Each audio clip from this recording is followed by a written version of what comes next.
After the release of Lost Judgment, Yakuza fans were in for a pretty major surprise, as it was announced that the game would be getting some considerable post-launch DLC content, which is something that RGG Studio had never done with this franchise before. Some small DLC content was included with the deluxe edition of the game on day one, but the game would slowly get even more paid editions over the weeks, and eventually, even a full story expansion exploring a side story with Kaito. This was a very pleasant surprise for some, and a very unpleasant surprise for others, with some fans loving the idea of getting even more Lost Judgment, and others just feeling like this should have all been in the base game to begin with. So today, I'm going to be checking out each of these DLC offerings one by one, and assessing whether or not they're worth the extra cash. So, was the Lost Judgment DLC any good? Well, let's talk about it. But before getting too far into the video, I should mention that this is the 21st in a series of videos where I'm playing every single game in the Yakuza series for the first time in release order and reviewing them as I go along. You don't have to have seen the other videos in order to enjoy this one, but I would highly recommend that you've seen my video on Lost Judgment proper, as I'm only going to be talking about and reviewing the DLC content in this video, not the base game itself. So if you're interested in checking out the other videos either before or after watching this one, I'll have the full playlist linked in the description below. But with that out of the way, let's quickly go over how I'm going to approach formatting this video. Similar to what I did for my videos on the Resident Evil DLCs, we're going to be looking at all of the released DLC one at a time in the order they were released, and rather than giving them a number score like I do for the games, I'm instead going to be looking at what they add to the game and comparing that to what they cost on release, assessing whether or not they were worth the asking price. Now, it is worth noting that, at least on PC where I played the game, all of the DLC aside from the Kaito Files is actually just included with any standard purchase of the game, but this is exclusive to the PC release of Lost Judgment, and each of these DLCs are still being sold separately at their release price on consoles, so I'm going to be judging them by that price point as of making the video, they are still being sold at that price. There is also a season pass if you want to buy all of them at a slight discount, but we're going to be ignoring this for the most part as well, as again, the goal here is to determine if each individual release was worthwhile or not. So with all of that covered, and with all of us now on the same page, let's get into the first DLC release of Lost Judgment, the Detective Essentials Pack. The Detective Essentials Pack is the one that I mentioned before that actually released alongside the base game on September 24th, 2021. It was included with the deluxe edition of the game if you bought that, which was $10 more expensive than the standard edition. Or if you didn't buy it, it was also sold separately for $10. So it was the same price whether you bought it with the game or bought it separately. And as the name sort of implies, this pack is just a bunch of small additions to the base game, simply offering a slightly more fleshed out experience for fans of the Judgment titles. The first addition the Detective Essentials Pack brings to the game is a handful of new extracts. Now, I know what you're thinking because I expected these to be lame as hell, but they were actually awesome. Instead of being the lame start to the DLC offering that I had expected, I suddenly found myself with the ability to summon laser swords out of thin air, raise enemies into the sky with my mind, and shoot laser beams out of my hands. Do any of these things fit the world of Yakuza or the general vibe of the Judgment games? No, not one bit. But are they unbelievably fun to mess around with after you've already completed the game? Absolutely. The DLC gives you one free sample of each of the new extracts, but they're also craftable just like the rest of them after you've used that sample, though I would definitely recommend staying away from these until after you finish the game, as they are absurdly broken. They're very fun though, so surprisingly, we're off to a decent start. This pack also adds a handful of new Sega Master System games that can be played in Yagami's office in Kamurocho. The games added by this DLC are Fantasy Zone 2, Alien Syndrome, Global Defense, and Sagaya. which, much like the other Master System games already featured in the base game, are all real games released on Sega's flagship system back in the late 80s. Now, none of these are particularly amazing or anything, but more minigames in a game that already has one of the best minigame lineups in the franchise could never have been a bad thing. The next addition this pack brought was that of dog colors.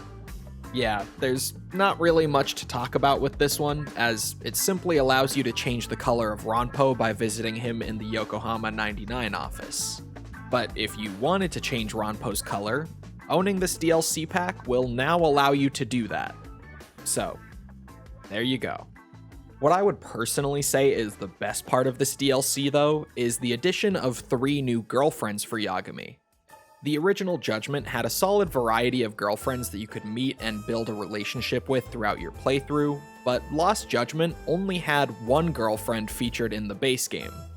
This pack adds an additional 3 girlfriends to the game, though, all with their own unique personalities, side cases, and quest lines.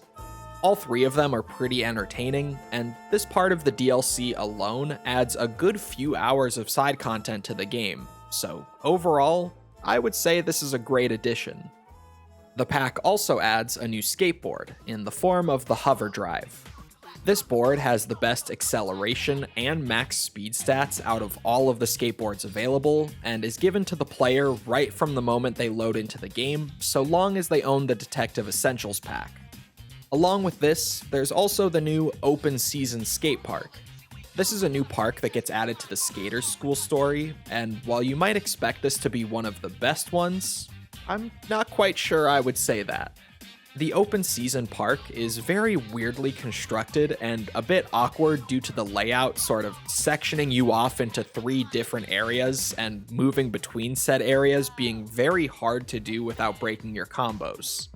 It's honestly one of my least favorite skate parks in the game due to just how poorly it flows, so I really don't know why this one would have been chosen by RGG as being the DLC park. And similar to the new skateboard, there's also a new drone frame added in this DLC called the Sky Spider. Yet again, this is just a new frame for the drone racing minigame that also happens to be the best one in the game stats-wise, and is given to the player right from the start so long as they own this DLC pack. And last, but certainly not least, there's the new Super Amon fight that's been added to the Gauntlet.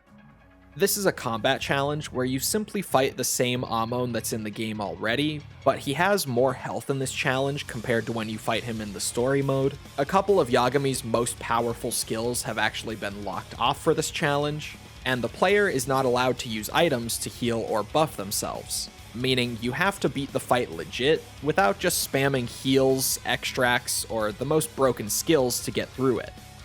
This might sound like a pretty ridiculous challenge. I mean, they literally call him Super Amon, but he's actually still not that bad, just because of how overpowered Yagami is in Lost Judgment, even without all of his upgrades. And to my pleasant surprise, I managed to beat him on my 4th try, despite never having fought him in my initial playthrough. So overall, aside from the fact that it just gives you the best skateboard and drone frame in the game right off the bat, this entire DLC pack really does feel like something that should have been just included in the game to begin with, especially considering that it was released alongside the game itself on day 1. I'm not even sure if I would say that the content in this pack is worth a whole $10 either, as the only thing here that I would say really holds any value are the new girlfriends, and everything else just kind of feels like a tiny bonus. I also don't like that owning this pack just gives you the best skateboard and drone frame right from the start of the game, as, like I mentioned before, this pack is just included with a standard purchase on PC. So a lot of new players won't even realize that they're using DLC items to skip progression systems on their first playthrough. I mean, it's one thing if you add new items that are better than what's available in the base game, and the player has to earn them through playing the game, but just handing them to them and skipping entire progression systems feels pretty lame to me. If getting a few more hours of side content through the girlfriends seems like it's worth the $10 to you, then absolutely go for this DLC. Otherwise, I would say this is definitely one you can skip, despite what the name might suggest. Roughly 3 weeks after the release of the game, though, RGG would put out the School Stories expansion pack on October 12, 2021, for a noticeably lower price of $5. This, as the name suggests, is a pack that aims to expand the offering of the numerous school stories from the base game, which it does through a lot of small additions, much like the first pack did. The first of these is a new outfit for the dance club called the School Outfit, as well as a bunch of new EX solos to go along with it. These are all effectively purely cosmetic additions, as they don't actually offer any new bonuses that you can't already get from the base game dance club content. But if you just really enjoy this minigame, I guess it does add a little extra variety to it. There's also a new robot for the robotics club. It's only one new mobile type robot, which is a bit odd considering you'd think they would have one for each type. Regardless of that, as you might have guessed, it's the best mobile type robot available in the game. And it also has an effect that completely nullifies the movement speed penalties you'd normally suffer while in enemy territory. Not reduces, nullifies. Like, entirely. This is obviously insanely overpowered, and when I tested it against the final boss of the entire robotics story, I managed to steamroll through them in a mere 58 seconds. So this is just another pretty egregious pay-to-skip progression moment. Then there's a totally new motorcycle for the biker gang story, as well as a new track to race on after you've completed the story itself. The motorcycle it gives you is, of course, the best one in the game by far. I mean, just look at this stat spread. That is ridiculous. The track that comes along with it is pretty lame though. Not bad by any means, but a lot less interesting than the last 2 or so tracks from the existing story. Then, for the boxing gym, they've added 3 new sparring partners for you to go up against: Sugiura, Higashi, and Kaito. None of them are particularly difficult to take down, with even Kaito feeling like a bit of a pushover, which was a bit disappointing for me, but it's hard to deny how fun it is to be able to get into a boxing match against the other members of the Judgment crew. And finally, we have what is probably the most meaningful addition this pack brings to the table, that being the entire new fighting style for Yagami, the boxer style. This is almost exactly just the boxing moveset from the Boxing Gym School story, with most of the attacks being pulled straight over from that minigame, and even the inputs for those attacks all being the same.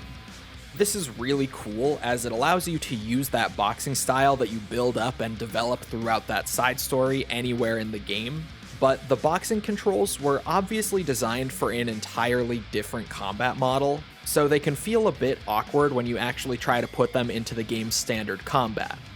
It does have some pretty cool traits though, like having both a perfect dodge and a perfect guard mechanic in one style, with both of them granting a short-term buff that grants increased EX gauge generation. It also has 3 different variations of a Tiger Drop style counterattack, with 1 on each of the major buttons, though none of them have quite the EX generation or damage of the real deal. I would say that the boxer style is super fun to mess around with overall, but ultimately feels a bit looser and less polished than the other styles, due to it literally just being a carryover from the minigame with some slight tweaks and additions. Not bad per se, and a ton of fun for what it is, but just not as fun as the 3 styles from the base game in my opinion, and I definitely don't see myself using it much during future replays of Lost Judgment. So on the whole, I would say that the School Stories expansion pack was also not a super worthwhile DLC. It sounds really cool when you hear the basic premise of adding more content to each of the game's major side stories, but that content pretty much just ends up being a progression skip for most of them, a small addition purely for fun in the case of the dance club and the boxing gym, and a new fighting style that is probably the only piece of content here that remotely justifies this being paid DLC.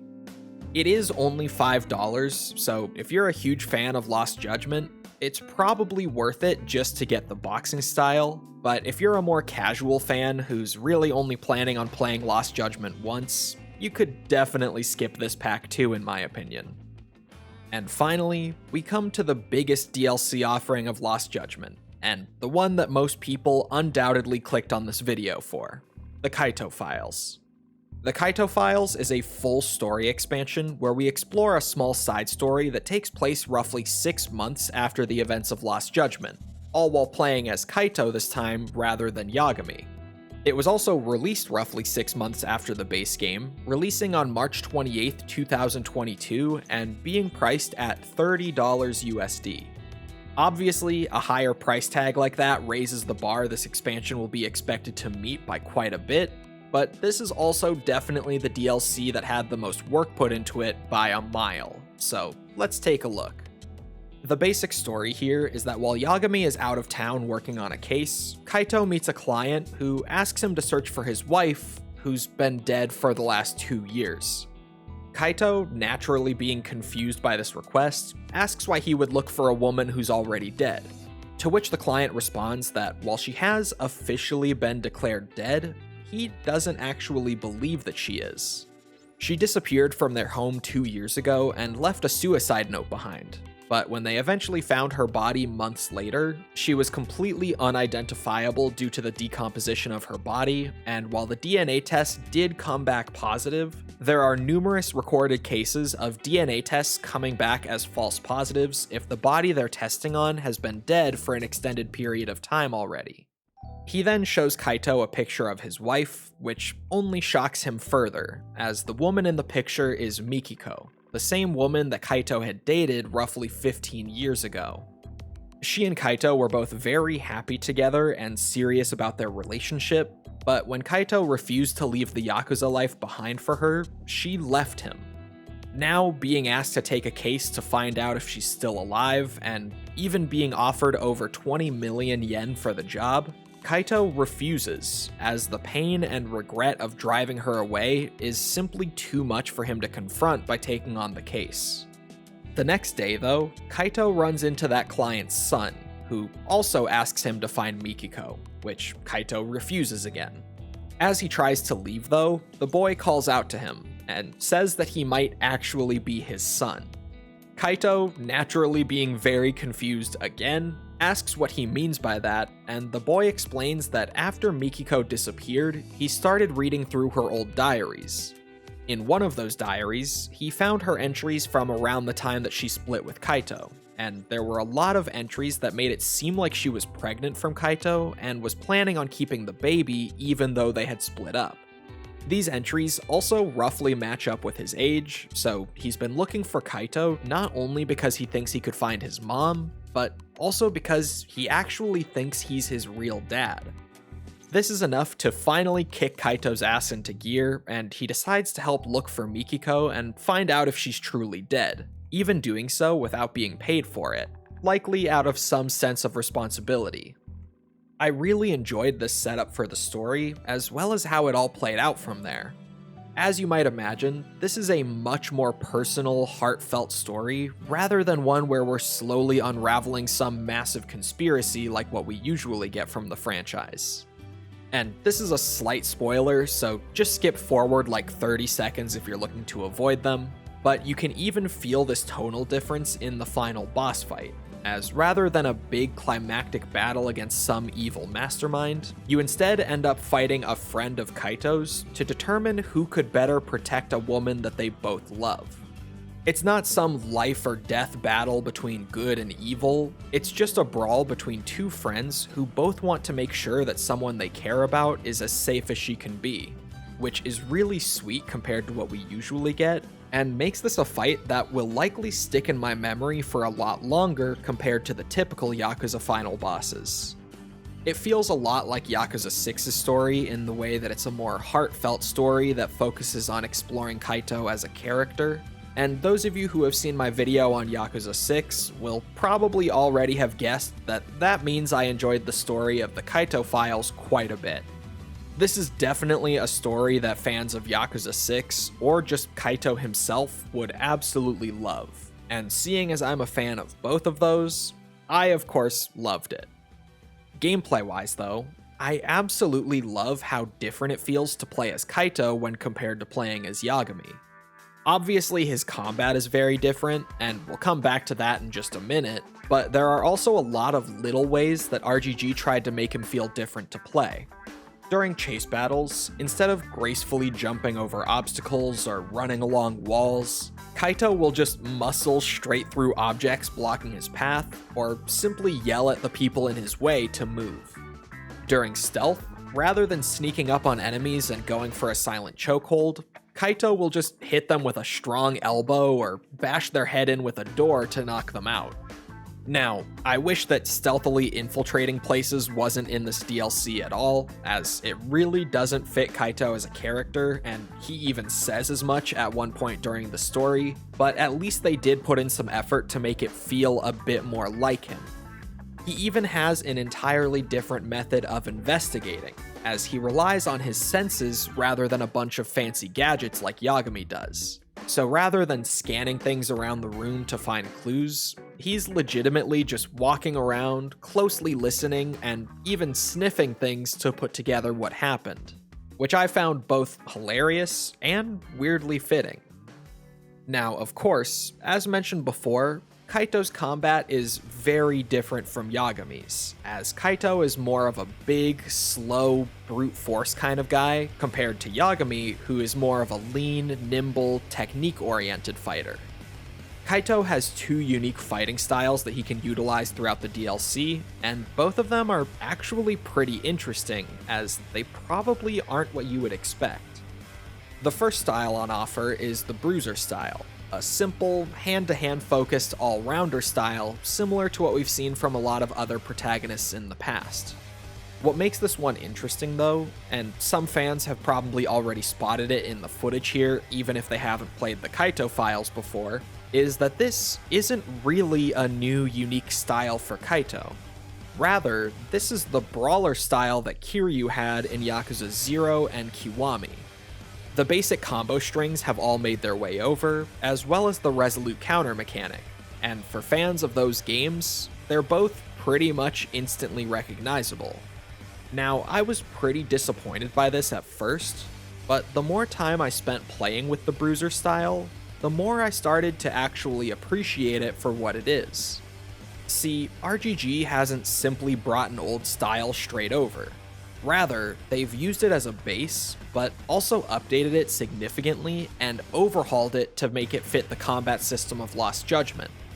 They've added some new counterattacks to this style, which it didn't really have previously, as in Zero and Kiwami, you have the Dragon style for that more counter-heavy playstyle.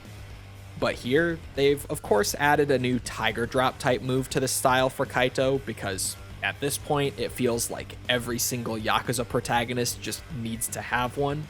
And even more interestingly, they've added a totally new technique that they call Repel.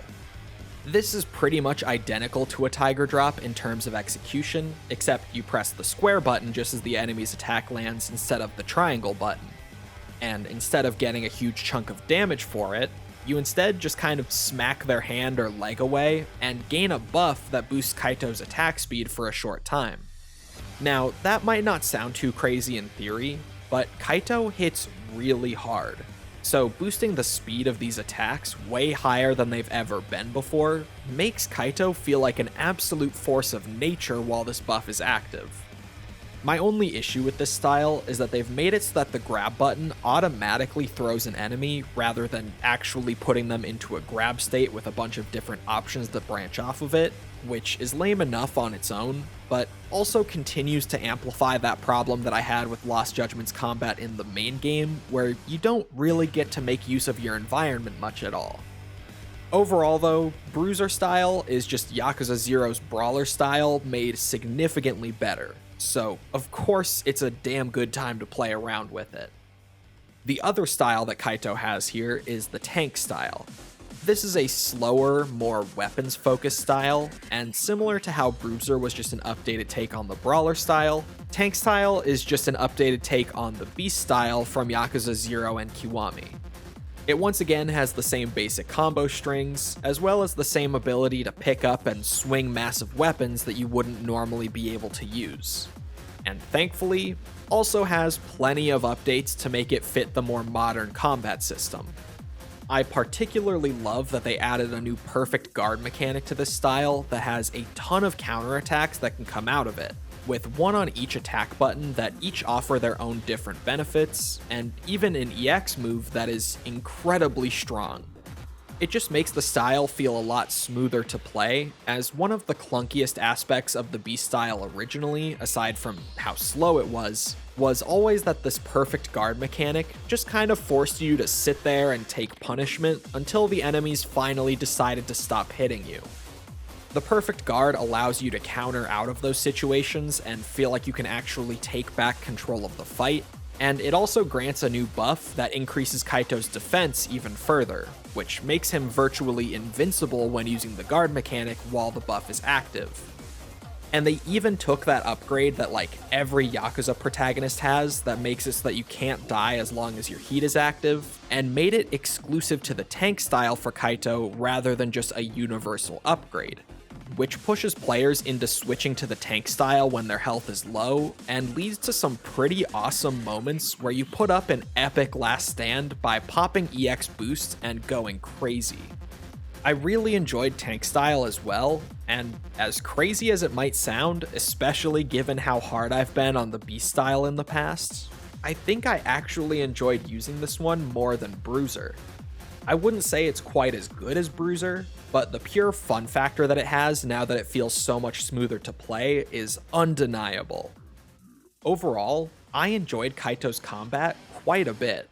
It definitely wasn't what I was expecting, with his styles essentially just being Kiryu's Yakuza 0 styles with some pretty serious overhauls, and while that definitely felt like a letdown early on, I ended up loving how these styles play with the new upgrades they've gotten here.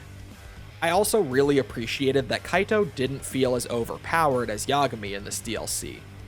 He certainly can feel overpowered if you apply his strongest tools in the exact situations that they're designed for, but you tend to feel more of that give and take with Kaito, where each style has spots where they excel, but also spots where their respective weaknesses make themselves very apparent.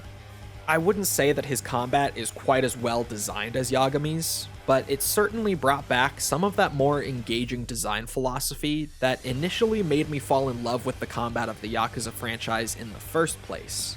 So I had an absolute blast with it regardless. Now, easily one of the most interesting things about the Kaito Files is the approach they took with the progression of it. This was a small side story that, while much larger than something like the Majima saga from Kiwami 2, was still only roughly 6 hours long and, as we'll come back to in a bit, had no side content of its own. Because of this, they felt that Kaito Files was too long to have no progression like the Majima saga, but also too short to simply copy the progression fans have gotten used to from the series.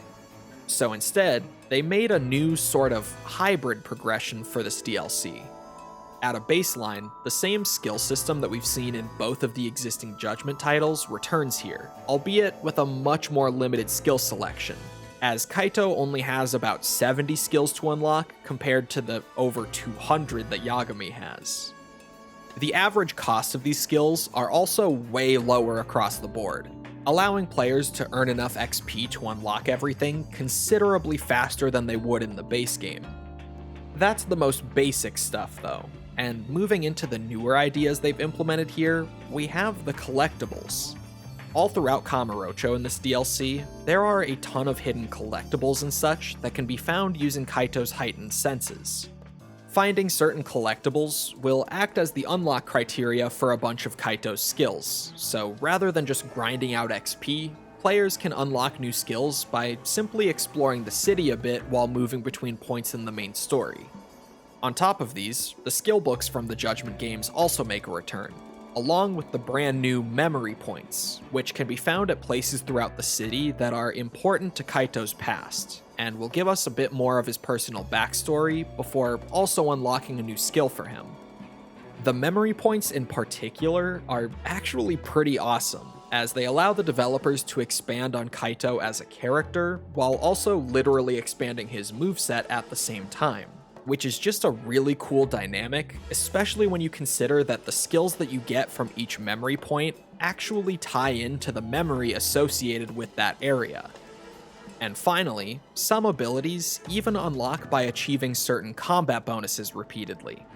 So you can do something like land 10 repels on enemies to unlock an upgrade for repel that allows it to also work against bladed weapons, allowing players to build off of the foundation of the playstyle they're already using just by playing the way that they normally do, which is also really cool. Now, if you want to unlock every single ability in one playthrough like I typically do, you do have to go out of your way and force yourself to play in certain styles that you normally wouldn't because of this. But for the average player, this probably won't be much of a downside, as they're not going to be as worried about getting absolutely everything. So overall, the progression in the Kaito Files is actually really fun. It feels like you just get rewarded constantly for doing pretty much anything, with everything from just walking through the city and finding hidden objects, to simply engaging with the combat the way that you enjoy to, rewarding you with new skills. I'm not sure if I would want to see this sort of progression style make its way into a mainline Yakuza entry, as I think they already do progression really well in these games, but if they kept some of these ideas around for more small side stories in the future, I would absolutely love to see some of these progression systems come back in that sort of setting. Now, for side content and open world stuff, we're not going to be here for very long, because Kaito doesn't really have access to any significant side content. Random encounters do still spawn if you want to use them to grind out XP, but aside from those and the majority of the Kamurocho minigames still being accessible, there isn't really anything to discuss here. So overall, I thoroughly enjoyed the Kaito Files. I definitely think it gets a bit overhyped by the community, but the story was a really heartfelt, short and sweet one focusing on my favorite character from the Judgment duology. The combat was surprisingly fun, and the final boss of the whole thing is legitimately one of my favorite final bosses from the franchise as a whole. Now, for $30, whether or not it's worth it is going to come down to your preference, as well as how much $30 actually means to you. The whole thing is really good, but it's really just a good 6 to 7 hours worth of high quality main story content. So if 6 more hours of main story content in Lost Judgment sounds like it's worth $30 to you, then I would absolutely recommend you go for it. But if it doesn't, then I would maybe wait for a sale or something. It is a great piece of content that I thoroughly enjoyed, but for the average player, $30 for a DLC that they'll finish in just a few hours could definitely feel like a bit of a steep asking price. That being said though, if $30 doesn't sound like too high of a price for you, I would absolutely recommend this one. And at the end of the day, I would say that Lost Judgment has a very weird DLC offering on the whole. Usually when I do DLC videos like this, there are some that are awful that I don't recommend whatsoever, and some that are amazing that I recommend wholeheartedly. But with Lost Judgment's DLC, I came back to a very mixed response on every single one of them. The Detective Essentials pack doesn't offer much of real value, but the Girlfriends alone offer a good few hours of new, high-quality side content. Though that's not going to be worth an extra $10 for a lot of people. The School Stories expansion pack also doesn't add much of real value, but the Boxer style will definitely be worth $5 to some fans out there, even though it's not as well designed as the other 3 styles in the game. And the Kaito Files, while amazing for what it is short enough that a lot of players probably wouldn't feel like it justifies the $30 price tag, in spite of how good the few hours of additional story content actually is. Every single one of these really comes down to your personal preference and how much you value your money. So there aren't actually any DLCs for this game that I can universally recommend that you check out or stay away from. But I definitely will say that if you are only going to check out one thing from this video, absolutely make sure that it's the Kaito Files, as it is the best of the bunch by far. So at the end of the day, I'm going to give the DLC of Lost Judgment a rating of maybe play it, depending on what kind of Yakuza fan you are. That's going to wrap up this video, but do be sure to check out my other Yakuza videos if you haven't already. Or if you're looking to branch out a bit, maybe check out the series we did a while back where I played and reviewed every game in the Armored Core series. Thank you for watching, and a very special thank you to our channel members and patrons who make series like this one possible. If you enjoyed the video, be sure to leave a like and help me out with the algorithm, subscribe to the channel for more videos like this one, and I'll hope to see all of you right back here for the next Yakuza review.